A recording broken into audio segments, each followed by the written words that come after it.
In the days that followed the end of the Civil War, much changed.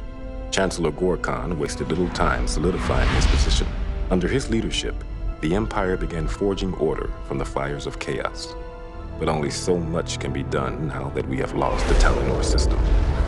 Where once we were rich in resources, today we must ravage the Proxys moon to feed our Empire's endless hunger for energy. And it came as no surprise that our tenuous alliance with the Romulans was irrevocably broken, leaving us in a state of blood feud.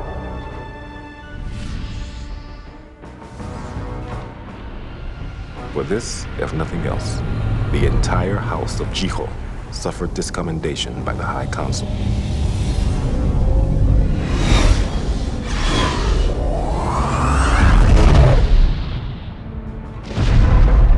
Those few of Melkor's supporters left alive after the reprisals sought refuge with the Romulan allies.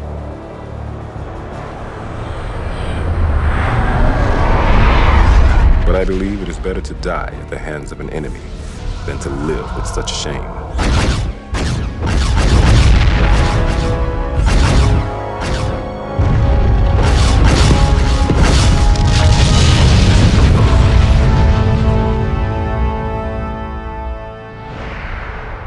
And as for myself, fate decided that my glory would be a silent one.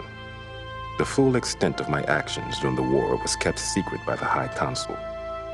This was done to help preserve the story given to the Federation. I do not know if Starfleet truly believes that Chang led his fleets across the neutral zone simply to make Melkor think Kronos was left undefended. But perhaps the truth is harder to accept than the lie. Despite the convenient deception, for a brief time, rumors of my future abounded. It was said I was to be the next military advisor, a tremendous honor to me and my family name. Sadly, these rumors proved untrue. Instead, I was chosen to lead a deep space expedition in the hopes of locating new sources of energy for the Empire. And shortly before my departure, Chang asked to speak with me one last time. Tolek! Chang, or should I call you by your new title, Chief of Staff? I did not ask you to meet me here in order to observe formalities. Why then? Why this meeting? To bid you, among many other things, farewell. Farewell? Given your animosity for me, that is the last thing I would expect you to say. Why did you agree to be Gorkon's Chief of Staff?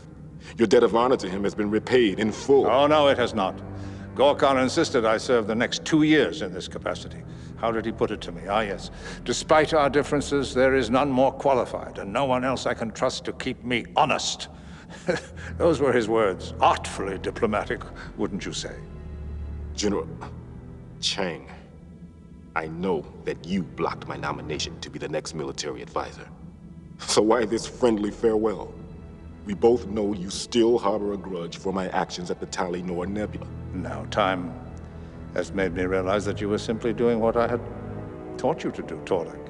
You conducted yourself as a true warrior, and you did so superbly. I bear you no grudge. It would be best, however, if you left the Empire for some time. We stand at the brink of a difficult new future. This future will discard its old heroes and raise new ones. You are the finest student I have ever taught. And you must claim your proper place in this future, while I must step aside. In the past, you served me as a loyal warrior, a friend, and my conscience when things were at their worst. But where I go now, you cannot follow, and I will need no conscience but my own. Farewell, Torlak, son of Robak. Conscience? What have you resigned yourself to, Chang?